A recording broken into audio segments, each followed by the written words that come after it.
तो फिल्म की शुरुआत एक डेडली गेम से होती है जिसके होस्ट ने एक लड़की को किडनैप करके चेयर से बांधा हुआ था क्योंकि वो गेम हार चुकी थी, इसीलिए अब उसे मरना होगा। इस गेम को वो बंदा डार्क वेब पे दिखा रहा था और ऑडियंस इस खतरनाक गेम को देखकर इंटरटेन हो रही थी। सामने टेबल पर 3 तरह के हथियार थे। होस्ट ने व्यूअर्स से कहा, जो मुझे जितने ज्यादा पैसे सेंड करेगा मैं उसकी मर्जी के मुताबिक वेपन यूज करके लाइव इस लड़की का मर्डर करके दिखाऊंगा। एक लड़की ने उसे $500 सेंड किए और लड़की को चैन सौ से मारने को कहा। इन लोगों ने भी बिना रहम किए चैन सौ उठाया और इस लड़की को सबके सामने काट कर मार डाला। सेम इसी वक्त पर पुलिस को भी इस गेम की खबर मिल गई और वो भी गेम को रोकने के लिए सेम पॉइंट पर आ गए, लेकिन यहाँ 2 लोगों के अलावा पुलिस को कोई नहीं मिला। इन्होंने इधर उधर की छानबीन की तो इन्हें कंटेनर में से सिर्फ एक बच्चा मिला। बाकी सब लोग शायद इस लोकेशन से पुलिस के आने से पहले ही भाग गए थे। खैर अब सीन कट होता है और हमें कुछ देर पहले का सीन दिखाया जाता है।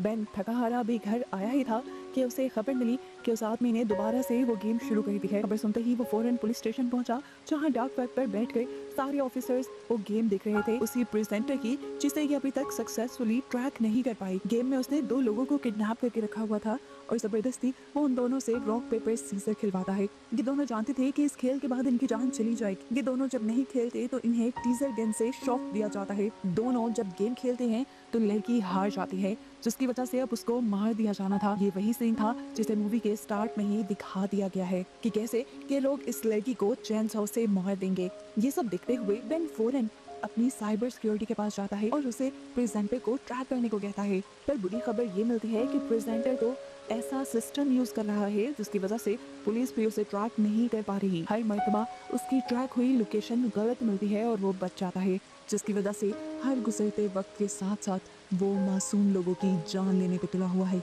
सीन कट होकर हमें कातिया नाम की एक लेडी को दिखाया जाता है जिसका आज जॉब पे पहला दिन था। उसने कस्टमर्स को बहुत अच्छे से डील किया और इसी टाइम पे उसकी कोवर्कर सोफिया उसके पास आई। यहाँ सीन कट होकर हमें शो के प्रेजेंटर को दिखाया गया जो फुल टाइम कातिया के ऊपर ही नजर रख रहा था।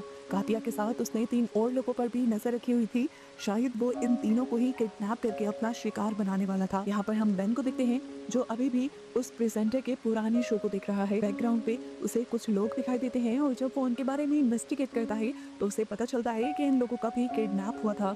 यानी प्रेजेंटर यहाँ जितने लोगों को मार रहा था उन्हें वो इलीगली किडनैप किया करता था। यहाँ जॉब खत्म होने के बाद अब कातिया घर जाने के लिए निकल ही रही थी, पर सोफिया ने उसे रोक लिया क्योंकि आज उसका पहला जॉब का दिन था और सोफिया चाह रही थी कि उसके साथ थोड़ा सा टाइम स्पेंड किया जाए। कातिया बताते हैं, मैं रुक नहीं सकती क्योंकि घर पर मेरा बेटा और मेरी मॉम मेरा इंतजार कर रहे होंगे। लेकिन सोफिया की बहुत ज्यादा इंसिस्ट करने पर वो एक जूस पीने के लिए रुक गई। इन्होंने बातें की और जैसे ही कातिया जाने लगी तो हमने प्रेजेंटर को देखा कि उसने अपने लोगों को अलर्ट रहने का कह दिया था। कातिया के एक सुनसान जगह पहुंचते ही वो सारे मिलकर कातिया के ऊपर हमला करके उसे बेहोश कर देते हैं, जिसके बाद हम देखते हैं कि कातिया को भी अब उस लोकेशन पे पहुंचा दिया गया था जहां पर प्रेजेंटर वो शो किया करता था। उसे जब होश में आया तो वो घबरा गई। इससे पहले कि वो चिल्ला देती एक आदमी चादर से मुंह निकालकर उसे आहिस्ता बोलने को कहता है और बताता है कि अगर कोई भी यहाँ पर शोर करता है तो वो उसे टीजर गन से शॉक देते हैं। कातिया परेशान हो गई थी, वो जानती थी कि घर पे उसका बेटा और उसकी मॉम उसका वेट कर रहे होंगे। उसने इस आदमी से पूछा, कौन है ये लोग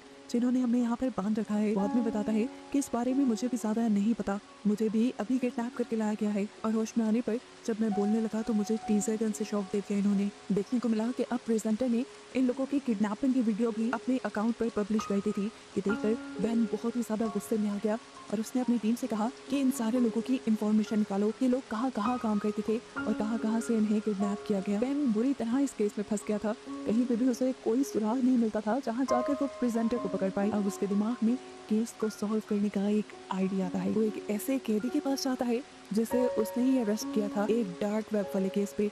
इस लड़के ने असल में डार्क वेब के ही एक बंदे को पकड़कर उसका मर्डर किया था। डार्क वेब के लोगों को कैसे पकड़ना था ये उसे अच्छे से आता था। बैंक तो उसे शो में किडनैप हुए लोगों की पिक्चर दिखाता है और शो के बारे में बताता है। वो चाहता था कि ये कैदी हेल्प करे उस प्रेजेंटर को पकड़ने में, लेकिन बेन की उम्मीदें सारी ये लड़का तोड़ चुका था ये बताते हुए कि ये आदमी डार्क वेब का सबसे स्ट्रॉन्ग आदमी था, इसे पकड़ना नामुमकिन था। वो उसे बताता है कि जानता होगा कि पुलिस पहले ही इसके पीछे पड़ी हुई है, तो वो हमेशा अपने बैकअप्स जरूर रखता होगा, जिसकी वजह से पुलिस उसे पकड़ नहीं पाएगी। ना उम्मीद होकर बेन जब वापस अपने ऑफिस आया तो उसे पता चला कि प्रेजेंटर ने 2 और लोगों को किडनैप कर लिया था। वो अपनी गेम को आगे बढ़ाता जा रहा था, मासूम लोगों की जान लेता जा रहा था और पुलिस अभी तक हाथ पे हाथ रखकर बैठी थी।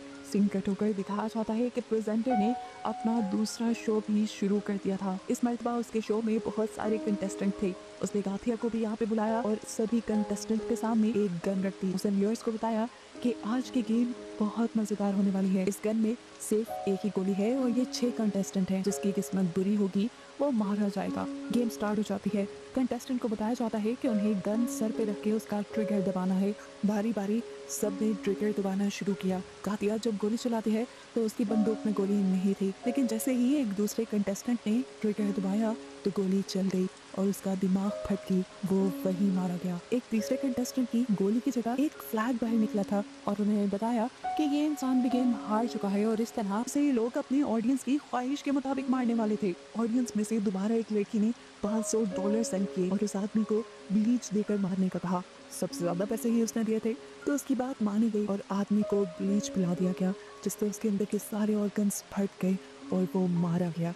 अगले दिन के न्यूज़पेपर में दिखाया गया कि किस तरह वो गेम शो लोगों को मारता जा रहा है, लेकिन पुलिस ने अभी तक कुछ नहीं किया। अब क्योंकि पुलिस से ये केस सॉल्व नहीं हो रहा था तो FBI को ये केस सौंप दिया गया और ये चीज प्रेजेंटर को भी पता चल गई। प्रेजेंटर भी हर चीज को बहुत गौर से दिख रहा था। दूसरी तरफ गाथिया के साथ मौजूद एक और कैदी साशा, ये दोनों मिलकर प्लान बनाते हैं कि ये लोग यहाँ से भाग जाएंगे, क्योंकि अगर ये यहाँ रहे तो इनका मरना तय है। वो फैसला करता है कि अब जब ये लोग यहाँ पे उन्हें लेने आएंगे तो वो उन्हें मारकर उनकी गन छीन लेंगे और फिर यहाँ से भाग जाएंगे। इन दोनों की ये प्लानिंग प्रेजेंटर ने सुन ली थी और ये सुनने के बाद उसने गाथिया को अपने ऑफिस में बुलाया। वो गाथिया से कहता है, क्या तुम नहीं जानती यहाँ पे बात करना मना है और तुमने बात करके रोल तोड़ा है, जिसकी सजा अब मैं तुम्हें नहीं दूंगा बल्कि तुम्हारी साथ वाली को दूंगा, ताकि तुम्हारा गिल्ट कभी तुम्हें और गलती ना करने दे ऐसी। अब स्क्रीन पे दोबारा ये लोग लाइव आ जाते हैं और जिस लड़की को प्रेजेंटर ने सजा देनी थी उसे लाइव सबके सामने पाँव पे कोड़े मारे जाते हैं। उसे तड़पते हुए देखकर ऑडियंस जैसे सेटिस्फाई हो रही थी और धड़ाधड़ उनके शो को लाइक कर रही थी। जहाँ अभी तक FBI वाले भी इन लोगों की लोकेशन का पता नहीं चला पाए थे। अब बेन दोबारा उस कैदी के पास जाता है जिससे उसने पहले भी मदद मांगी थी। वो उससे पूछता है कि आखिर ये प्रेजेंटर, ये गेम वाला आदमी चाहता क्या है। कैदी ने बताया वो कुछ नहीं चाहता, उसे सिर्फ मजा आ रहा है लोगों को तकलीफ देने में और उसे लगता है कि ऐसे करने पे वो मशहूर हो जाएगा। वो मशहूर होकर सभी लोगों को अपने जैसा बनाना चाहता है, जिन्हें जुल्म पसंद हो, जो दूसरों पर जुल्म करके खुश हो। सीन कट होकर दिखाया जाता है कि अब FBI वालों के साथ मीडिया कॉन्फ्रेंस हो रही थी, जहाँ पर वो लोग शर्मिंदगी का इजहार करते हुए बताते हैं कि अभी तक वो उस आदमी की लोकेशन को ट्रैक नहीं कर पाए, लेकिन जल्द ही वो ऐसा करके उस आदमी को पकड़ लेंगे। देखने को मिला कि प्रेजेंटर भी ये प्रेस कॉन्फ्रेंस बहुत ही गौर से सुन रहा था। सीन कट होकर हम बेन को देखते हैं जो अपने घर आया था। वहाँ पर उसके लिए एक सरप्राइज था। उसकी वाइफ को पता चला था कि उनके घर एक बेटी पैदा होने वाली है। ये सुनकर बेन को खुश होना चाहिए था, लेकिन वो खुशी का इजहार नहीं कर पाया क्योंकि वो इस केस में बहुत ज्यादा इन्वॉल्व हो गया था और इस तरह उसकी वाइफ को लगने लगा कि शायद बेन उसकी फैमिली से और उसकी बेटी से खुश नहीं। यहाँ दोबारा हम प्रेजेंटर का शो देखते हैं जहाँ पर वो 4 लोगों की तस्वीर दिखाता है और बताता है कि अगले दिन वो इन 4 लोगों को किडनैप करने वाला है। यानी वो सीधा सीधा पुलिस को धमकी दे रहा था और साथ ही एक मौका भी दे रहा था उसको पकड़ने का। पुलिस वाले फौरन उन लोगों की लोकेशन ट्रैक करने लगे जिनको उस आदमी ने किडनैप करवाना था। इतने में ही बेन जब ऑफिस में आया तो उसे मीडिया वालों ने घेर लिया। अब प्रेजेंटर जैसे ही बेन की फुटेज देखता है तो वह हैरान हो जाता है कि एक नॉर्मल सा पुलिस वाला इतना ज्यादा इस केस में इंडल्ज क्यों है। वो इसके बारे में इंफॉर्मेशन निकलवाता है और उसे पता चलता है कि बेन की मॉम और बहन किसी ने बेदर्दी से उन दोनों का मर्डर कर दिया था। बेन उन्हें बचा नहीं पाया था और इस चीज़ का बेन को बहुत रिग्रेट था, जिस रिग्रेट को ख़त्म करने के लिए वो अब मासूम लोगों की जान बचाने की मिशन पर था। यहाँ पर फाइनली अब प्रेजेंटर उन लोगों को भी किडनैप करवा चुका था जिनके लिए उसने पिछले दिन धमकी दी थी। इसमें एक बहुत छोटी बच्ची भी थी जो इस शो को देखती थी। उसे लग रहा था कि ये शो वाले उसको कुछ नहीं करेंगे, लेकिन प्रेजेंटर ने यहाँ उसे बताया कि अगर वो इस गेम में आ गई है तो वो अब इस शो की फ़ैन नहीं रही बल्कि इस शो की विक्टिम बन गई है और जैसा यहाँ पर मौजूद सब लोगों के साथ होगा वैसा ही सलूक उसके साथ भी किया जाएगा। ये कहते ही वो कैमरास की तरफ मुड़ गया और अपने व्यूअर्स को बताने लगा कि आज वो लोग डॉज गेम खेलेंगे जिसमें गेमर्स ने एक दूसरे को बॉल मारनी थी। इस बॉल से बाकी लोगों ने बचना था और अगर किसी एक को भी ये बॉल लग जाती तो वो मारा जाता। अब यहाँ पर गेम स्टार्ट होती है, ये लोग एक दूसरे को बॉल मारते हैं और काफी लोग यहाँ पे हार जाते हैं। जैसे ही उस छोटी बच्ची और एक बूढ़े आदमी की बारी आती है तो बूढ़ा आदमी बॉल को नीचे फेंक देता है बचाए लड़की को मारने के। उसे प्रेजेंटर से कहा कि मैंने हार मान ली है, मैं उस लड़की को नहीं मार सकता। ये देखकर प्रेजेंटर ने उसे कहा कि यहाँ पर गेम तुम्हारी मर्जी से नहीं खेला जाएगा। यहाँ पर इस बूढ़े आदमी को अपने पास एक वायर का टुकड़ा मिला। ये काफी शार्प था जिसे उसने अपने पाँव के जूते में छुपा लिया। अब काफी दिन गुजर जाते हैं और कोई शो प्रेजेंटर ऑन एयर नहीं करता। काफी दिन बाद जैसे ही उसका शो ऑन एयर होता है तो बेन के साथ साथ सभी पुलिस ऑफिसर और FBI एजेंट उस शो को देखने लग जाते हैं। अब क्योंकि प्रेजेंटर को बेन के बारे में पता चल चुका था तो वो बार बार शो में बेन का नाम ले रहा था। वो ये भी जान गया था कि पुलिस वाले इस शो को देख रहे हैं। अपने व्यूअर्स के साथ वो पुलिस वालों को भी बताता है कि पिछले दिन उस बूढ़े आदमी ने रूल तोड़ा था, जिसकी वजह से अब दोनों की जान जाएगी। लेकिन बेन यहाँ पर किसी एक की जान बचा सकता है। वो अगर चूज करे कि किसको मारना है तो एक की जान बच सकती है। सब बेन को मना कर रहे थे कि वो चूज ना करे, लेकिन तब प्रेजेंटर ने कहा कि अगर बेन कुछ चूज नहीं करेगा तो ये दोनों मारे जाएंगे। एक की जान बचाने के लिए बेन ने फौरन से 2 का बटन दबा दिया। सेकंड नंबर पे थी लड़की और उसके बटन दबाते ही उसे शूट करके मार दिया गया। इतनी देर में पुलिस वाले भी उसकी लोकेशन पर पहुंच गए थे, लेकिन वहां जाकर पता चला कि ये शो तो उस जगह पे हो ही नहीं रहा था जो लोकेशन उसे पता चली थी। हंसते हुए इस टाइम प्रेजेंटर ने बताया, तुम्हारे साथ गेम खेली गई है, तुम मेरी लोकेशन तक पहुंच जाओ, ये इम्पॉसिबल था, तुम्हें वो गलत लोकेशन मैंने ही बताई। ये कहते ही यहाँ पर शो खत्म हो जाता है। दूसरी तरफ हम उस बूढ़े आदमी को देखते हैं जो अब उस बच्चे की मौत का जिम्मेदार अपने आप को समझ रहा था। इसलिए जो शार्प वायर्स उसने अपने पाँव में छुपाई थी वो उसके जरिए अपनी नसें काट के सुसाइड कर लेता है। जैसे ही यहाँ पर सब लोगों ने उस बूढ़े आदमी को मरा हुआ देखा तो इन सबको काफी दुख हुआ। दूसरी तरफ दिखाया गया कि अब बेन भी शदीद शौक में था क्योंकि वो अब मासूम लड़की की मौत का जिम्मेदार अपने आप को समझ रहा था। वो इस गिल्ड से बाहर निकलना चाहता था, कुछ करना चाहता था। इसीलिए वो जब ऑफिस के लिए निकलने लगा तो उसे अपने गेट पे एक पार्सल रिसीव हुआ। वो जानता था कि ये पार्सल जरूर प्रेजेंटर ने भेजा होगा क्योंकि वो बार बार जबरदस्ती बेन को इस सब में घसीटना चाह रहा था। हम देखते हैं कि प्रेजेंटर खुद कातिया के पास आया है। उसने कातिया को बताया कि आज तुम्हारी मौत का दिन है, अगर तुम चाहो तो अपने छोटे लाइन से बात कर सकती हो। वो हैरान हुई ये जानकर। छोटा लाइन वो अपने बेटे को कहती थी, ये बात उसे कैसे पता चली? उसे याद आया कि आखिरी बार उसने ये बात अपनी कोवर्कर को बताई थी। खैर अब प्रेजेंटर उसे ऑन एयर ले गया जहाँ पर उसे पूछा गया कि तुम किसे याद कर रही हो। कातिया ने बताया कि मैं अपने बेटे और अपनी कोवर्कर को याद कर रही हूँ। बेन को उसकी हिस्ट्री याद आई। बेन ने उसके बारे में इन्वेस्टिगेशन करवाई थी। वो तो सिर्फ एक ही दिन जॉब पे गई थी। अगर उसने अपने क्लिक का नाम लिया है इसका मतलब ये बेन के लिए एक हिंट है। जरूर उसकी क्लिक भी इन सब में इन्वॉल्व है। वो फौरन उसकी क्लिक इन्हीं सोफिया से मिलने के लिए चाहता है, जहाँ पर पहले तो सोफिया उससे कोई बात नहीं करती, लेकिन फिर वो कुछ नोट लिखकर बेन को बताती है कि उसके बेटे को भी इन लोगों ने किडनैप किया हुआ है। कैमरास में से वो इन्हें देख सकता है। उसने जो सब कातिया के साथ किया वो करना उसकी मजबूरी बन गई थी। मैंने इस टाइम से पूछते हैं कि तुम जब अपने बेटे को रिहा करवाने गई तो तुम्हारा बेटा कहाँ था? सोफिया उसे वो जगह बता देती है। बेन समझ गया था कि जरूर प्रेजेंटर वही शो करता होगा। बिना किसी को बताए वो उस जगह पहुंच गया। बेन ने जाने से पहले बैकअप पुलिस भी बुला ली थी। इतने में हमें शो के अंदर दिखाया जाता है कि जब सारे कंटेस्टेंट एक गेम खेल रहे थे तो उन्हें गन्स दी गई थी। इस एतबार सभी कंटेस्टेंट ये फैसला करके आए थे कि वो अपने बजाय यहाँ के लोगों को मारकर अपने आप को आज़ाद कर लेंगे। इस सब में उन्होंने फायरिंग शुरू कर दी। जवाब में प्रेजेंटर के सिक्योरिटी गार्ड्स ने भी यहाँ पे फायर किया और 2 गेमर्स तो वैसे ही मारे गए, लेकिन टीम ने यहाँ से भागने की अच्छी कोशिश की, जिसमें कातिया भी थी। कातिया के साथ उसका एक साथी साशा जब बाहर की तरफ बढ़ रहा था तो उसे एक गार्ड ने पकड़ लिया।